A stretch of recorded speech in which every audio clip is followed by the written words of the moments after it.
नमस्कार, स्वागत है आपका। आप देख रहे हैं सी न्यूज़ भारत। मैं हूं आपके साथ इशिता। खबर रेवाड़ी से है, जहां हत्या जैसी संगीन वारदातों का सिलसिला थमने का नाम नहीं ले रहा है, जिसके चलते पुलिस की कार्यशैली पर भी सवालिया निशान लगना स्वाभाविक है। इसी कड़ी में बीती रात ऑयल मिल्स पर सो रहे 70 वर्षीय बुजुर्ग की अज्ञात हमलावरों ने एक बड़ा पत्थर मारकर उसकी निर्मम हत्या कर दी और मौके से फरार हो गए। सुबह जब मृतक रोशन लाल घर नहीं पहुंचा तो परिजनों ने मौके पर जाकर देखा तो ऑयल मिल में रोशन लाल का खून से लथपथ शव पड़ा मिला। घटना की परिजनों ने पुलिस को शिकायत दी है। पुलिस मामले की हर एंगल से जांच कर रही है। इस संदर्भ में परिजनों और ग्रामीणों की माने तो इलाके में आए दिन इस प्रकार की वारदातें होना आम बात हो गई है, लेकिन पुलिस के हाथ खाली रहते हैं। उन्होंने पुलिस की चेतावनी भरे लहजे में कहा कि रोशन लाल एक शरीफ इंसान था और कभी किसी से रंजिश नहीं रखता था। बावजूद इसके उसकी हत्या होना पुलिस की कार्यशैली पर सवालिया निशान लगाता है। परिजनों और ग्रामीणों ने कहा कि यदि 2 दिन में हत्यारोपियों की गिरफ्तारी नहीं हुई तो वे रोड जाम कर अपना विरोध दर्ज करवाएंगे। इस घटना को लेकर परिजन और ग्रामीणों ने क्या कुछ कहा, सुनिए। सबसे पहले अपना परिचय हो जाए। मैं विजय बखापुर से। क्या था भाई साहब ये सुबह घटनाक्रम हुआ? रात में घटना को अंजाम दिया गया है और पुलिस ने आश्वासन दिया है अगर 2 दिन के अंदर या तो हमारे सामने दोषी आएंगे, अगर दोषी नहीं आए तो हम रोड भी जाम करेंगे। और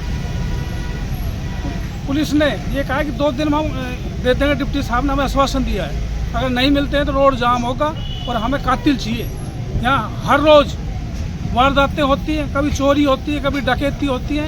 कानून नाम की कोई चीज़ नहीं है। अब मर्डर हो गया, मर्डर से बड़ा क्या हो गया? जो शरीफ आदमी अपने मील के अंदर सो रहा है वही सुरक्षित नहीं है। तो मैं प्रशासन से यही कि भाई उन्होंने रिक्वेस्ट की 2 दिन में हम आपको गांव के सामने मुलजिम ला के दे देंगे। उस आश्वासन से हमने पोस्टमार्टम के लिए भेज दिया है। अगर 2 दिन में नहीं मिलता है तो इस पर हम रोड जाम करके और हमें न्याय की मांग करें। अच्छा, सबसे पहले अपना परिचय हो जाए। मैं अमृत सिंह एडवोकेट, गांव बखापुर। क्या हुआ था भाई साहब, क्या घटनाक्रम थी? ये हमारे अंकल जी जिनका आज रात को मर्डर हुआ, तो डेली यहीं पर सोते हैं। इनकी ये तेल मिल है और तेल मिल के साथ में रात को यहीं पर सोते हैं डेली रूटीन में। आज रात को किस समय हादसा हुआ ये तो नहीं बता सकते, लेकिन सुबह जब हम आए तो उस समय इसकी डेड बॉडी पड़ी हुई, तो जब हमने पुलिस को इन्फॉर्म किया। तो किस तरह के मानते हैं आपके यहाँ, गाँव का या कोई बाहर का या कोई पुरानी साजिश क्या है? थोड़ा पुरानी इनकी कोई किसी से रंजिश नहीं थी किसी प्रकार की। अब इस बारे में हम ये खुलासा नहीं कर सकते। वे चोरी के इरादे से कोई आया, गांव का अड़ोस पड़ोस का भी हो सकता है या बाहर का, तो इस बारे में नहीं बता सकते कि ये। बाकी इनकी कोई रंजिश नहीं थी किसी से। किस हथियार से वारदात हुई है? वो तो अब वो हथियार तो पोस्टमार्टम होने के बाद ही पता चलेगा। किसी के खून से लथपथ हुआ पड़ा था, हमने बॉडी को टच नहीं किया। आने के बाद देखा तो उनका चेहरा सब कुछ बिगड़ा पड़ा था, चोट के निशान दिखाई दे। क्या नाम था, कितनी उम्र थी? रोशन लाल नाम था इनके। 65 के आसपास उम्र थी, 62-65 के आसपास। तो आप क्या चाहते हैं? हम ये चाहते हैं भाई इसमें जो मुलजिम है उनको पकड़ा जाए, दोषियों को कड़ी से कड़ी सजा दी जाए। इस ऐसी वारदातें हैं गांव में। आज रात को भी कहीं 1-2 घरों में चोरी के लिए बढ़े हैं, वो सामने आई है बात। तो पुलिस से अब हमने तो यही कहा था, डिप्टी साहब आश्वासन दे गए कि भाई हम इनको पकड़ेंगे।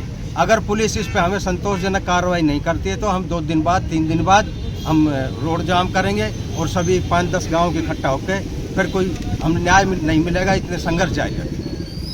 तो अभी जो पुलिस के फैसले से आप संतुष्ट हैं? नहीं, अभी तो आश्वासन दे गए, फैसला तो आएगा जब संतुष्ट होंगे।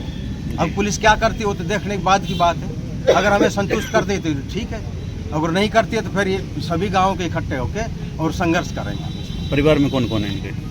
इनके परिवार 4 भाई हैं, ये सबसे बड़ा था और 3 इनसे छोटे हैं और इनके बच्चे हैं, पोते भी हो रहे हैं। रेवाड़ी से सी न्यूज़ संवाददाता चैन सिंह की रिपोर्ट। इस खास रिपोर्ट में फिलहाल इतना ही। देश और दुनिया की तमाम बड़ी जानकारियों के लिए देखते रहिए सी न्यूज़ भारत।